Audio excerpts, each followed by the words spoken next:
good morning. Happy good morning. Happy good morning. Happy good morning. That's kind of got a flow to it now. I like saying it. Pastor James says it a lot now. He said it yesterday. We were walking into church. He goes, happy good morning. It's like, yes, it is. He has t-shirts that say happy good morning. Do you know, I truly believe that that is a decision you make when you wake up in the morning. If you're not a morning person, make the decision that you're going to be happy good morning for everybody around. I am a morning person. I wake up that way. But always a choice. Everything is a choice. It is a choice. Yep. Speaking of, this weekend, Pastor, last week you guys had a little... Last week, yeah, we went to Marco Island, which is a beautiful area in Florida, and I sent Rob a sunset. And he had the photo here, which is amazing. Yeah, there's a picture of the... Look at that. That's like a postcard. That's awesome.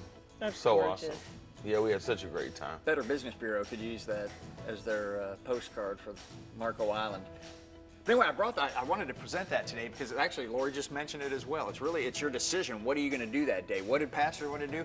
He looked for the sunset. He actually made it his effort to go look for the sunset. So you find what you're looking for. Are you going to look for positive things, or are you going to look for negative things? Are you going to wake up and say happy good morning? Or are you going to wake up and go, it's morning, it's too early? No, it's all your choice. It's your decision. So anyway, Pastor looked for the sunset. He sent that to me. I was like, oh man, that is gorgeous. And for me, it's like a reminder, because our life is so busy and so crazy.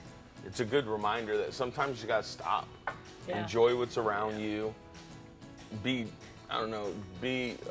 deliberate about talking to the kids or putting your phone down or just enjoying what's in front of you. So absolutely. Hearing a bird singing first thing in the morning, all of those things. God created that for us. Yeah, if you look for it, you might see a dolphin out in the Gulf, or when you're looking for it, you'll find it. That's awesome. Hey, speaking of favorite days, National Day. This Wednesday is one of my favorite days coming up. It is National Fajita Day. And Lori wanted to point out that fajita in the lower right corner actually is a little healthy. So you can make healthy fajitas. Actually, it looks like there's two different things, and I can't tell, but it looks like there's a lot of fruit in that one, but it also looks like there's vegetables, so I'm not sure what it is. But let me just say this.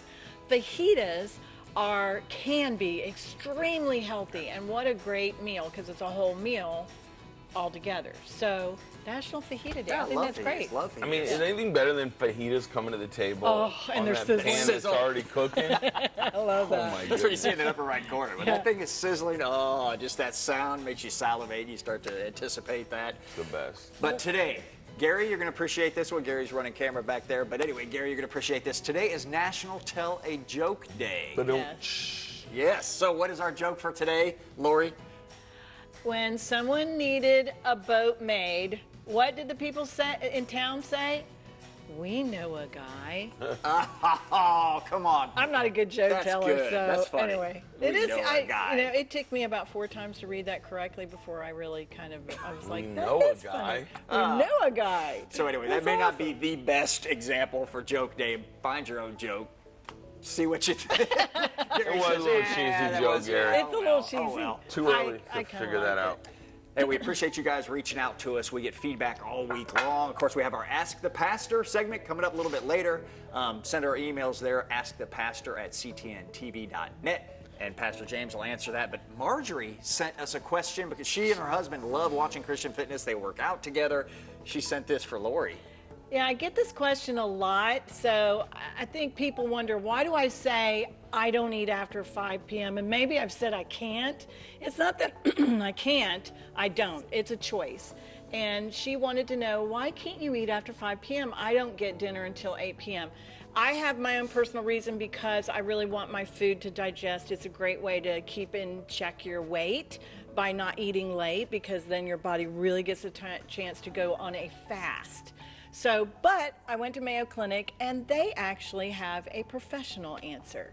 Yeah, let's let the experts answer it. Here's the Mayo Clinic. As you wind down your day, your metabolism slows too, but your digestive system is gearing up for work. As soon as we fall asleep, our intestine starts sending waves of contractions down the intestine, from the stomach down the intestine, to clean it out. Gastroenterologist Dr. Joseph Murray says eating before bed interrupts this essential nighttime function. You're filling the stomach full of food, it's not ready for that. It's not meant to be doing food processing. It's meant to be doing house cleaning. Dr. Murray says late-night snacking adds extra, generally unneeded calories, and it puts you at risk for heartburn. And then, of course, you've got people waking up, especially men, waking up an hour or two after going to bed with indigestion. Dr. Murray says it's best to stop eating 3 hours before bedtime. And if you do need a snack, make it a small, easily digestible one, like a banana or a protein smoothie. Then I tell people, stay up a little later, give it a little bit longer to allow your stomach to process it. For the Mayo Clinic News Network, I'm Jeff Olson. I think that was great information. Yeah, so really there's the medical end of why I don't eat at night late. Now, I can't say every night because there's times we go out to eat with people or we eat late, so then maybe I do stay up a little bit later, but as a rule, I try not to eat really late. We usually work a lot later than 5 p.m., so that's Yes. out the window. But as you saw, or Mayo Clinic said 3 hours. So, Yeah. Marjorie, if you're eating at 8 but you don't go to bed till 11, Then you hey, should you're be doing okay. fine. Yeah. And drink water. Also, I think when you start your day with so much food, Yes. you know, I think they say you should eat your biggest meal in the morning, a little less at lunch, a little less at dinner. Right. Then your body has more time to digest. I think other people do the opposite.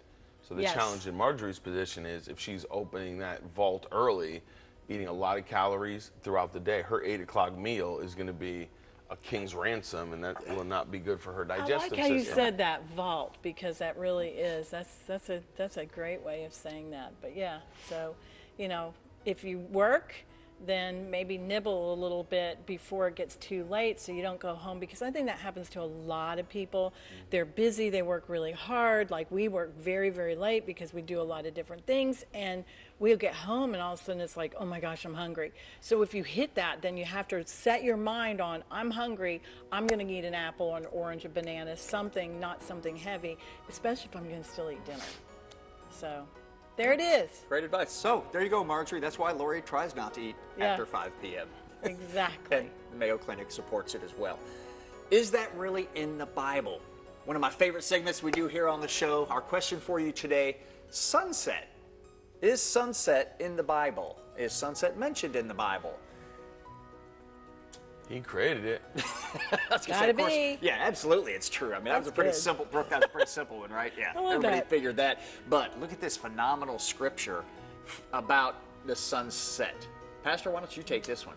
When the sun was setting, all those who had any that were sick with various diseases brought them to him, and he laid his hands on every one of them and healed them all. That's amazing. Wow. Love it. I mean, I think of that sunset picture that we started the show with that you took, and here we have in the Gospels, as the sun was setting, they brought everyone that was sick, all of them, and what happened? They all were healed. How many of them? All of them. All of them were Yeah, healed. that's As the sun was setting. Yeah. That's So awesome. somebody was stopping to enjoy. That's true. I think it was similar to that sunset you saw down in Marco Island. Just seeing that. It's Can you imagine the scene of that, though? Like, the sun setting, how beautiful that would have been. But yet all the miracles and people getting healed. They would never look Somebody at needs to paint that. Yeah, there That you would go. be Paint really, that.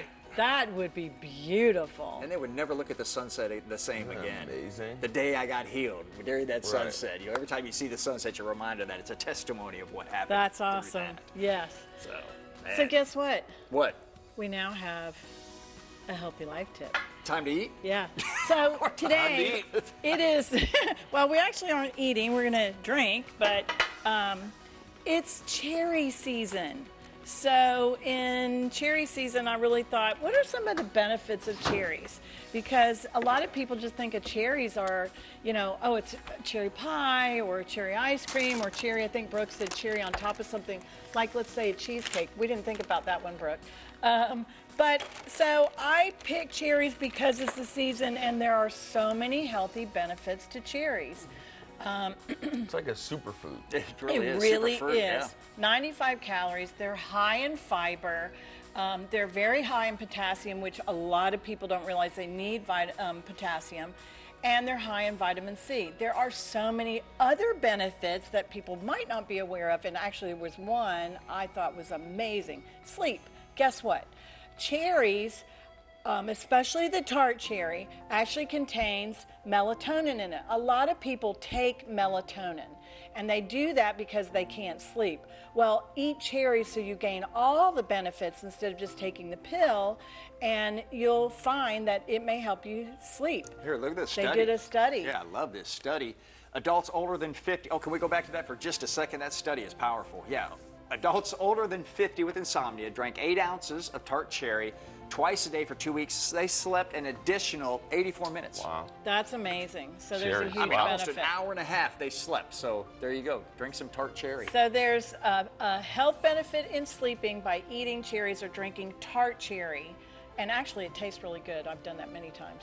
And then there are more benefits, and it's because it's supposed to help reduce stress. It suggests that there's something in it that causes the body to unstress. It reduces inflammation, which, by the way, inflammation is generally an ailment for a lot of things. So get in touch with your inflammation and get it gone with the tart cherry. And it helps lower blood pressure. And then we've got one more. I think it's my recipe. Okay, we're just going to make them now. And then Rob's going to talk about... There's one more big benefit, but let's start making them first. So now I'm making my own. Of course, this says 1 cup of frozen cherries, a half a cup of yogurt. I did not do the yogurt. I did almond milk. So, and the reason why I do the almond milk in here first is because I'm putting frozen cherries. Now, I do a shortcut.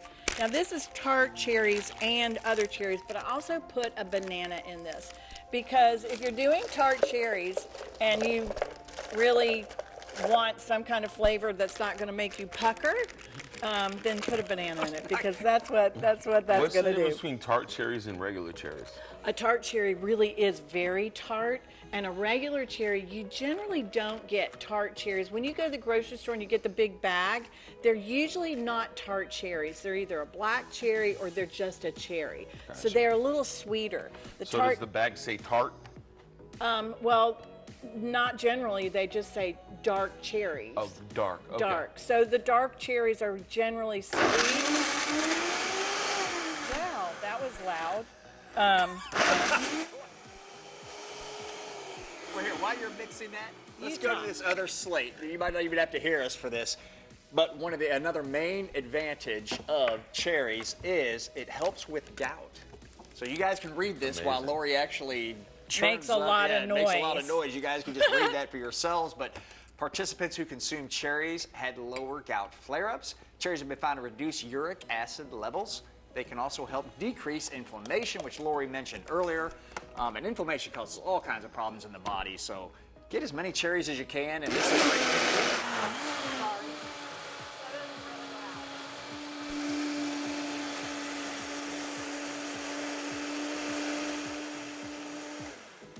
And that's it. Now, I added protein to this. You can add anything to this. You mean the banana? No, actually, the banana was for the extra. I added a little bit of whey, grass-fed whey protein, just because this is breakfast, and it's important to have some kind of protein. So if we're not having extra food with this, we're actually going to drink our breakfast. So that's why I added a little bit of grass-fed whey protein to this. The banana just gives us extra potassium, and it helps the flavor. Which cherries had so much potassium. Yeah, but people don't realize that, which is great. But you're getting even more. You want to try it, Pastor James? Of course I do. Yeah, what kind of question is that? Now, if you noticed... that banana made it nice. Yeah, so that's why I did it, because otherwise it would have been just really tart, and all of us would have made a funny face. You said pucker earlier. That was good. Maybe the pucker face. That's really good. So I Now, just cheated. Do the frozen cherries help it stay icy? Yes. Is that, yeah. And that's why I do everything ahead of time frozen, because, and I don't know if you could see it, but my banana was broken up in there too, because I want this to be cold. So, I mean, some people don't, I guess, like their smoothies cold. I do. So that's the easy thing. The night you can before. have the rest of this later. I will. Yeah, the night before, you chop all that up and put it in a baggie, freeze it, and then this morning, you saw that she only blended that for a minute or two. Really Just a simple, minute. quick, easy. If it gets too thick and you don't want to, like I used all of the almond milk in here, you can always add, I added a little tiny bit of water just because it was so thick. But so that's it. That is cherry season. Drink smoothies as part of one of your smoothies for the breakfast. What is cherry season? Do we know? It is until, depending, you know, I thought about that and I thought, wait, cherry season, which states are they coming from? Because if you ever notice, you go to the grocery store and there's like a rotation of them. Yeah, right now down here I see like even Canada or Pacific Northwest cherries. Right. And you will, and I think it's through September. And then maybe you see a waning off, but who knows? Maybe they're Well, that coming is from good, somewhere huh? else. That was You one like of the it? best things we've served up, I'll tell you that. I could have put spinach in it, and then you might not have said Is that. that flavored almond milk or no? No, just almond milk. Good, that's amazing. Yeah, just almond milk, no flavor. I try Lori's not to- creations, I look forward to them every week. Quick and simple, delicious, but healthy. I love all the amazing. health benefits of the cherries. I love it. All right, well, So, now that we consumed all that breakfast. protein and everything, we're going to do our Move More Challenge. Yes. And you guys have a seat. I'm just going to go over here and talk a little bit about the history of exercise. If you guys tuned in last week, It's like a series. yeah, this is my series on the Really history of is. exercise. But I found this really good. fascinating. I'm thinking, how, you know, you have all these exercise machines these days. When did they start?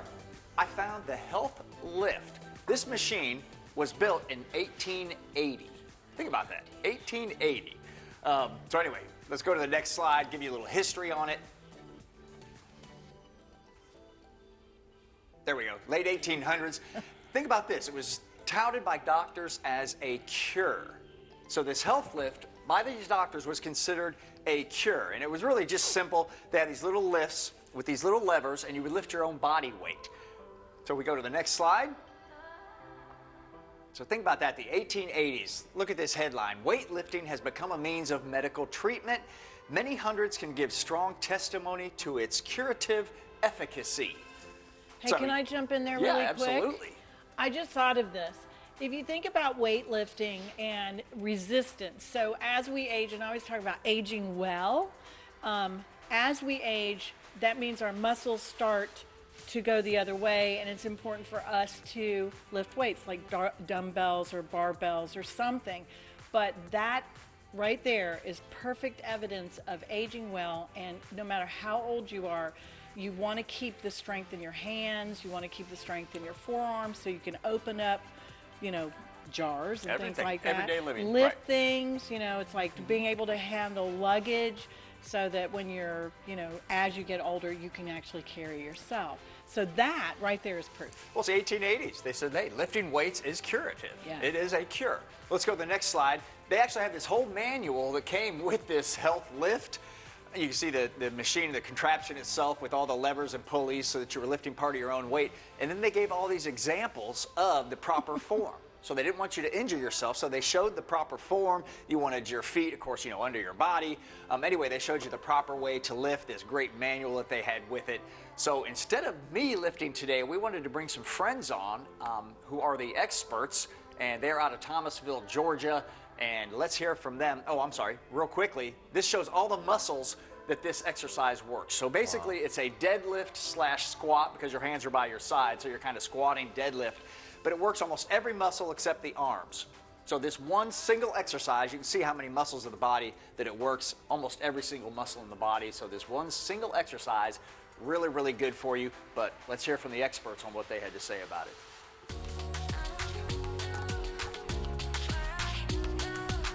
Good morning, Rob and Lori and the Love Living Life family. My name is Danny Copeland. I'm with Champion Certifications, and this is Danny Copeland, Champion Certifications. we're here this morning to demonstrate the awesome deadlift exercise for you.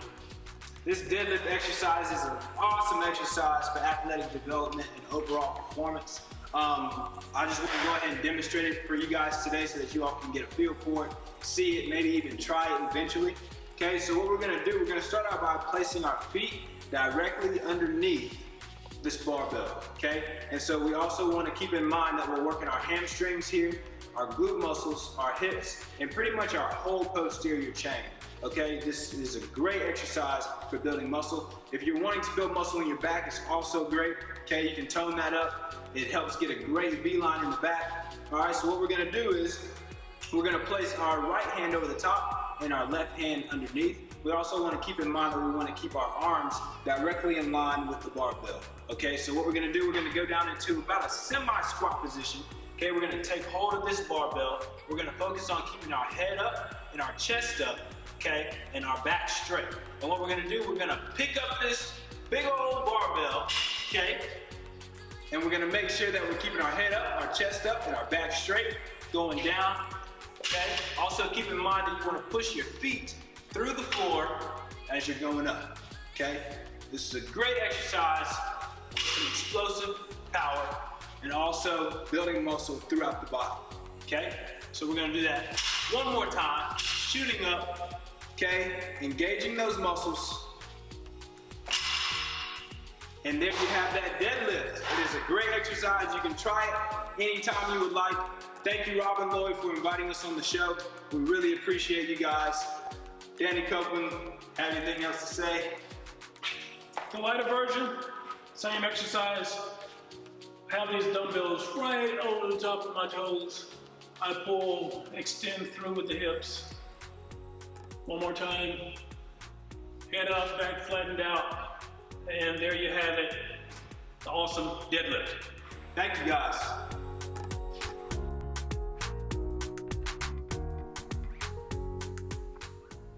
Oh, really appreciate you guys. That was phenomenal. But I love how Danny showed with just the dumbbells. So you don't have to go all the way to the ground, just a simple, he used really light dumbbells, just a simple, but you see how many muscles that one simple move used, and really appreciate them doing that, especially Danny, Super Bowl champion. I don't know if you got to see the Super Bowl ring. Come on. He played with the Washington Redskins, got that Super Bowl championship, awesome. But you know, just real humble. Those guys love the Lord. So if you're anywhere near Thomasville, hook up with them, go train with them, go work out with them. But phenomenal guys. We'll have them on the show some more just to help us demonstrate some of the exercises. And I love how simple he showed with the dumbbells, so you don't have to get the big barbell and everything. Got a couple dumbbells lying around the house, grab them and do some of these life lifts. They are the experts. So that's what's so nice about this is that they do a lot of certification training for American College of Sports Medicine. So anyway, they are the experts. That's awesome. Guess what? It's Ask the Pastor time. Ask the Pastor time. What do we have? What's our question for today? Why doesn't God heal everyone? And this is from Derek in Minnesota. That's a great question. I think, Derek, I'm glad for you to ask the question. I think when it comes to healing, I remember reading a book actually by a guy named Cheon about healing. And in the first chapter, he said something so powerful. He said, the first thing you have to understand is there are aspects of healing that are always going to be a mystery, but the greatest truth has to be God will always heal. And so what we can't do is create a theology that almost puts God on trial or gives him like an out if something doesn't happen. We all know this. Everybody that Jesus touched was healed. The Bible's very clear that God does heal today. And anytime I'm believing for something and I don't see it happen, I do realize that it's this side of heaven that needs to be adjusted, not that side of heaven. So I've done series 30 reasons why miracles happen and don't. There's so many variables about it, but the greatest truth we have to remember is he does heal. Right. And so we can't hang ourselves up on why something hasn't happened. Many times, I've seen God heal people over time, and he just always reminds me I haven't forgotten that person. So if you're believing for a miracle, man, hold fast, continue in your faith, in reading the word, and standing on God's plan and word for you, because it's our birthright to have miracle power. So it's interesting. I remember, and I don't know who said it, but I remember hearing this, and it really helped me because I heard a pastor say, sometimes we get healed as we go along. And to me, that's being steadfast in the Word, commanding our body well, and all those things. Because that was my question: why has it taken so long for me to get healed when I've been believing for this healing? But it was up to me to keep just going and going and going, and the healing came. Right. It just wasn't instant. Exactly. And I think what you're saying is sometimes people put God on trial, but instantly healed. They weren't instantly. Right. But what about getting healed as you go along? Because that does happen. Well, even the nature of the question, and I have nothing but love and respect for Derek, but the nature is, why doesn't God heal? So we're already approaching it as, you didn't meet my deadline, you didn't do it. But the story's not finished. That's right. And so, yes, you may not have seen God heal you on this moment, but it doesn't mean he's not going to, because his word says that he will. We open the show with it in the sunset. What do you focus on? What is your focus? That's if your really focus good. already is why hasn't he or why didn't, and you're already questioning that, why isn't your focus the scripture we had earlier, 100%. every one of them was healed? Why not look at a testimony of someone that has been healed? So good. That's my focus on, oh my gosh, Lori got healed. Well, I'm going to stand on that belief for myself. Right. Not, well, why didn't I get healed? No, wow, look at that testimony. Look at this that happened. Look at what the Lord did. Look at what you look for, you're going to find. So look for those testimonies. We don't have the right to make the judgment call that he can't. Exactly. And to That's say, well, good. he didn't. Well, no, he's going to, and that's what faith is faith is the substance of things hoped for. It's the evidence of things not seen. Well, especially in the area of healing in our bodies, you need to lay hands on your own body and say, in Jesus' name, I'm healed. Exactly right. Here's what the word says, Actually, there was a book years ago. I think A.A. Allen wrote the book, and it was called God's Guarantee to Heal. Yes. Wow. And it was really controversial because he was so guaranteed that you'll see a miracle. And basically it was, look, if you go to the doctor, you get a prescription. We follow that to a T. But the gospel is laid out on what we've got to confess and believe. And he would give people his book and say, if you do these things, man, you're going to be healed. And it would happen all That's the time. so powerful. Yeah, That's you go to the very doctor true. and you expect, if he tells you, you're going to have to take this medicine for 18 weeks, you're going to say, Oh, okay, man. I've got to do that. So same thing with the word. That's You know, really good. I think about sometimes, if you think about, if you're contending for being healed, and let's say you're in pain, the pain can yell at you. And you literally cannot let that pain distract you, because that's what it will do. It will speak louder than what the word says. The same spirit that raised Jesus Christ from the dead dwells in us and quickens, that means make alive our mortal body. So if that pain is speaking, you have to shut the voice of pain off and focus. And it means literally put your blinders on, focus into what God's word says, and keep doing that. And that pain will get not so loud. The healing will come, but you have to contend for that in the faith that we've been given. So true. Yeah, don't dwell on the circumstance, because Right. circumstances change. Yeah, or even how many people do I know that get a doctor's report? Yep. And it's like, well, I have a lump, or I have this, or I have a biopsy. And it's like, we got two places to go. We're either going to go that you're fine, and we're going to believe for a great report and a miracle, or we're going to go towards Google. Yeah. And Self-diagnose. Don't do that. And stress ourselves out. So look, we have to make that decision, and we're going to stand on the word. Yeah, That's absolutely, exactly it. absolutely. So anyway, send your questions to askthepastor@ctntv.net, and we may answer your question coming up in the next few weeks. Well, listen, thank you so much for joining us Where today. did time go? It's yeah, gone. time's already gone. We could do another hour and a half if Right. we needed to. But anyway, we love you guys. Thank you so much for joining us. We will talk to you next week. God bless. God Love bless. you Good guys. morning. It's going to be a great week. Happy good morning. Yes. Get your cherries for your arthritis.